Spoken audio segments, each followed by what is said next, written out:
दिल्ली और दिल्ली सरकार के बीच ऑक्सीजन ऑडिट कमेटी की रिपोर्ट पर नया विवाद खड़ा हो गया है। अब एम्स के चीफ और ऑक्सीजन ऑडिट समिति के प्रमुख रणदीप गुलेरिया ने इस मामले पर अपनी बात रखी और कहा, अभी फाइनल रिपोर्ट नहीं आई है। मुझे नहीं लगता कि हम ऐसा कह सकते हैं कि ऑक्सीजन की मांग को 4 गुना बढ़ा चढ़ाकर बताया गया है।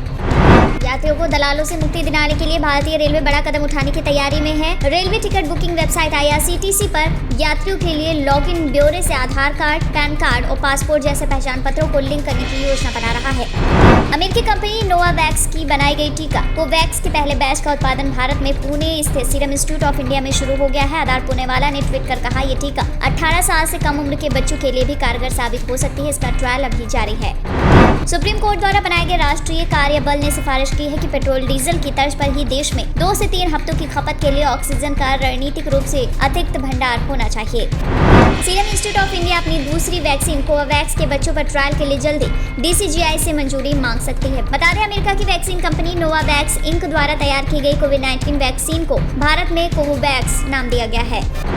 पंजाब के मुख्यमंत्री कैप्टन अमरिंदर सिंह ने किसानों को कम से कम 8 घंटे की बिजली देने की बात कही है। इसके लिए उन्होंने PSPCL को बिजली की कमी को पूरा करने के लिए दूसरे राज्यों से भी बिजली खरीद के लिए निर्देश दिए हैं। क्या बीजेपी के खिलाफ राष्ट्रमंच का हिस्सा बनेगी कांग्रेस पूछने पर शरद पवार ने कहा, रखेंगे साथ, कांग्रेस के बिना नहीं होगा नया मोर्चा।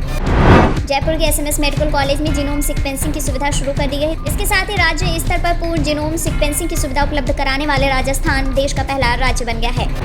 झारखंड की राजधानी रांची के अस्पताल में 1 साल की बच्ची की पेट से सोनोग्राफी व MRI जांच के दौरान भ्रूण मिलने का अनोखा मामला सामने आया है। बता दें, विश्व में ऐसे 200 मामले सामने आ चुके हैं। राजस्थान की छोटी सादरी नगर पालिका में 100% वैक्सीनेशन हो गया, जिसके चलते सरकार ने 25 लाख का इनाम दिया। PDP अध्यक्ष महबूबा मुफ्ती ने बड़ा बयान दिया और कहा कि वो खुद तब तक कोई चुनाव नहीं लड़ेंगी जब तक कि जम्मू कश्मीर को विशेष दर्जा बहाल नहीं हो जाता। पैन को आधार से लिंक करने की अंतिम तारीख 3 महीने बढ़ा दी गई है। कोरोना के इलाज में खर्च की गई रकम टैक्स फ्री है, तो वहीं मौत के बाद परिवार को मिलने वाली आर्थिक मदद पर भी टैक्स नहीं। भाजपा नेता और BBMP की पूर्व पार्षद रेखा कादिर को 2 लोगों ने 17 बार चाकू मारकर घायल कर दिया। अस्पताल ले जाते समय रास्ते में उनकी मौत हो गई। वहीं पुलिस ने हमलावरों की पहचान पीटर और सूर्या के रूप में की है। हरियाणा में आउटसोर्सिंग से होने वाली भर्तियों में अनुसूचित जाति के उम्मीदवारों को 20% आरक्षण का लाभ मिलेगा। ये बात हरियाणा के मुख्यमंत्री मनोहर लाल खट्टर ने बैठक के दौरान कही। खबर है कि T20 विश्व कप 2021 का आयोजन अब भारत की जगह संयुक्त अरब अमीरात में हो सकता है। T20 वर्ल्ड कप की शुरुआत 17 अक्टूबर को होगी। इसका फाइनल 14 नवंबर को खेला जाएगा। अमेरिका में जॉर्ज फ्लॉयड की हत्या के मामले में दोषी पूर्व पुलिस अधिकारी डेरेक शॉविन को 22 साल की सजा सुनाई गई है। बता दें, पिछले साल जॉर्ज की मौत पर पूरे अमेरिका में जमकर हंगामा हुआ था और कई शहरों में दंगे भी हुए थे। व्हाइट हाउस ने कहा है कि अमेरिका कोरोना वैक्सीन की 3 मिलियन डोज अफगानिस्तान को दान करेगा। जम्मू कश्मीर स्टेट एलिजिबिलिटी की परीक्षा दिसंबर 2021 या मार्च 2022 में नेट के पैटर्न पर आयोजित की जाएगी। इसमें 2 प्रश्न पत्र होंगे। उत्तर प्रदेश में लंबे इंतजार के बाद अब स्कूल दोबारा खुलने के लिए तैयार हैं। वहीं शासन के आदेश के बाद 1 जुलाई से स्कूल फिर से खुलेंगे और एडमिशन आदि से जुड़े प्रशासनिक कार्य शुरू होंगे। देश के 8 राज्यों महाराष्ट्र, दिल्ली, केरल, पश्चिम बंगाल, आंध्र प्रदेश, छत्तीसगढ़, ओडिशा और तेलंगाना में कोरोना वायरस के खतरनाक वेरिएंट डेल्टा के 50% मामले मिले हैं। वहीं सरकार ने कहा, महाराष्ट्र से पहचाने गए 21 मामलों का प्रसार बहुत लोकलाइज्ड है। कोरोना के मामलों के चलते तमिलनाडु में 5 जुलाई तक बढ़ा दिया गया है लॉकडाउन, लेकिन मॉल्स और बाजार 7 बजे तक खोलने की इजाजत भी दी गई है। महाराष्ट्र में डेल्टा प्लस वेरिएंट से संक्रमित 80 वर्षीय बुजुर्ग की मौत हो गई है। कोरोना से होने वाली ये देश में दूसरी मौत और महाराष्ट्र में पहली मौत है। वहीं राज्य में डेल्टा वेरिएंट से संक्रमित कुल 21 मरीज हैं। पहली बार ICMR के महानिदेशक डॉक्टर बलराम भार्गव ने कहा है कि फैसला लिया गया है कि गर्भवती महिलाओं को टीकाकरण में छूट दी जाएगी। उम्मीद है अगले माह पहले सप्ताह से गर्भवती महिलाओं का टीकाकरण पहली बार शुरू हो सकेगा। मध्य प्रदेश की राजधानी भोपाल में भी महामारी के कहर को नियंत्रित करने के लिए हर संभव तैयारी की जा रही है। अस्पतालों में भर्ती होने वाले बच्चों के परिजनों को रोकने के लिए अस्पतालों में बंदोबस्त किए जा रहे हैं, तो वहीं खरीदे जा रहे हैं चिकित्सकीय उपकरण। बागपत जिला पंचायत अध्यक्ष चुनाव में बड़ा उलटफेर हो गया। नामांकन से चंद घंटे पूर्व रालोद प्रत्याशी ममता जयकिशोर भाजपा में शामिल हो गई। इसके बाद रालोद के पास कोई प्रत्याशी भी नहीं बचा। जगतगुरु स्वामी यतीन्द्रानंद गिरी ने कहा है कि प्रदेश में धर्मांतरण एक अभिशाप के रूप में पनप रहा है। इस पर अंकुश लगाने के लिए देश के सभी मदरसों में तालाबंदी करनी चाहिए। असम सरकार ने कहा है कि जिन लोगों को कोरोना वैक्सीन की दोनों डोज लग गई है, उन्हें असम में एयरपोर्ट्स और रेलवे स्टेशनों पर आने पर जरूरी टेस्ट से छूट दी जाएगी। दिल्ली व्यापारियों के संगठन chamber of trade and industry ने DDMA और दिल्ली सरकार को पत्र लिखकर बैंकेट हॉल या होटल आदि में शादी में कम से कम 50 लोगों के शामिल होने की अनुमति मांगी है। कथित मनी लॉन्ड्रिंग को लेकर अनिल देशमुख के खिलाफ दर्ज मामले के तहत प्रवर्तन निदेशालय उनकी निजी सहायक कुंदन शिंदे और निजी सचिव संजीव पलांडे को गिरफ्तार कर लिया है। 1 जुलाई से 4 धाम यात्रा शुरू करने की मंजूरी दे दी है। पर्यटन विभाग जल्द ही जारी करेगा SOP, तय हो सकती है तीर्थयात्रियों की संख्या। 4 सुरंगों का निर्माण करेगा BRO। इससे मनाली से कारगिल की दूरी 260 और लेह की दूरी 250 किलोमीटर कम होगी। इसके करीब 80% क्षेत्र में काम जारी है। दिल्ली से महंगा चंडीगढ़ का हवाई सफर चुकाने पड़ रहे हैं 8800 रुपए। बता दें, दिल्ली के लिए गगल एयरपोर्ट से 3 फ्लाइटें उड़ान भर रही हैं, जबकि चंडीगढ़ के लिए 1 ही फ्लाइट उड़ान भरती है।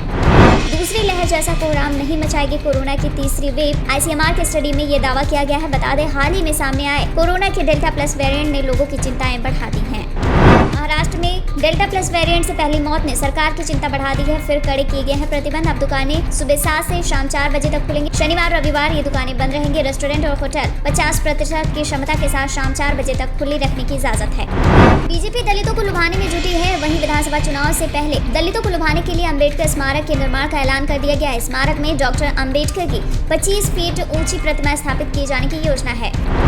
7वीं से सांसद बनी प्रज्ञा सिंह ठाकुर ने एक बार फिर से विवादित बातें कही। एक बार फिर उन्होंने दोहराया कि वो मुंबई हमले के वक्त शहीद हुए हेमंत करकरे को देशभक्त नहीं मानते। सुप्रीम कोर्ट के निर्देश पर गठित समिति का हवाला देते हुए सोशल मीडिया पर वायरल कथित रिपोर्ट को लेकर सियासी हंगामा शुरू हो चुका है। रिपोर्ट में जानकारी दी गई है कि ऑक्सीजन से भरे टैंकर अस्पतालों की पार्किंग में कई घंटों तक खड़े रहे, लेकिन इन अस्पतालों के पास ऑक्सीजन भंडारण की सुविधा नहीं थी। राजस्थान के बीकानेर में कोरोना वायरस के डेल्टा प्लस वेरिएंट का पहला मामला सामने आया है। महिला की उम्र 65 साल है और 30 मई को महिला का सैंपल पुणे के वायरोलॉजी इंस्टीट्यूट में भेजा गया था। डेल्टा प्लस वेरिएंट को लेकर स्वास्थ्य मंत्रालय ने 8 राज्यों को चिट्ठी लिखी। वहीं प्रभावित राज्यों को कहा कि उनके जिन जिन जिलों में डेल्टा प्लस वेरिएंट के मामले सामने आए हैं, वहां पर तत्काल प्रभाव से कंटेनमेंट जोन बनाए जाएं। एस जयशंकर का भाषण सुनकर बौखलाया ड्रैगन। लगाए बेबुनियाद आरोप, चीन के क्षेत्र पर कब्जा कर रहा है भारत। वहीं चीन की तरफ से दिए गए ये बयान दोनों देशों की सीमाओं पर तनाव को बढ़ा सकते हैं। 2024 में भाजपा को पटकनी देने के लिए महागठबंधन की फिर हो रही है तैयारी। तो वहीं शरद पवार ने कहा, सबकी होगी बराबर बराबर की जिम्मेदारी। पश्चिम बंगाल की राजधानी कोलकाता में एक फर्जी वैक्सीनेशन कैंप के खुलासे और एक फर्जी IAS अधिकारी की गिरफ्तारी के बाद से भाजपा ममता सरकार को घेरने में लगी हुई है। वहीं शुभेंदु अधिकारी ने इस मामले की जांच केंद्रीय एजेंसियों से कराने की मांग की है। इंडिया बांग्लादेश बॉर्डर पर बारिश में तस्करी बढ़ने का खतरा बढ़ गया है, जिससे BSF अलर्ट मोड पर है। वहीं बढ़ेगी गश्त, लगेंगे नाइट विजन कैमरा और CCTV। मध्य प्रदेश सरकार ने माध्यमिक और उच्च माध्यमिक शिक्षक भर्ती के आवेदकों को बड़ी राहत दी है। जिन अभ्यर्थियों ने एक भी दस्तावेज अपलोड नहीं किए हैं, वो 29 जून, 30 जून और 1 जुलाई तक वैध दस्तावेज अपलोड कर सकते हैं। राजस्थान के गांव के बीचों बीच स्थित ATM को तोड़कर चोर ले गए और किसी को भनक तक नहीं लगी। बता दें, ATM में करीब 15 लाख रुपए रखे गए थे, जो 1 या 2 दिन पहले ही भरे गए थे। ट्विटर ने केंद्रीय IT मंत्री रविशंकर प्रसाद का अकाउंट 1 घंटे के लिए बंद करने के मामले में अब अपनी सफाई दी। ट्विटर ने सोनी म्यूजिक एंटरटेनमेंट कंपनी से AR रहमान के प्रसिद्ध गाने माँ तुझे सलाम पर कॉपीराइट क्लेम करने का दावा किया। दिल्ली की केजरीवाल सरकार की ओर से 2 अहम education project youth for education और पेरेंटल एंगेजमेंट प्रोग्राम शुरू कर दिए गए हैं, जिससे विदेशों की तरह दिल्ली में भी छात्रों की 1-to-1 मैपिंग की जाएगी।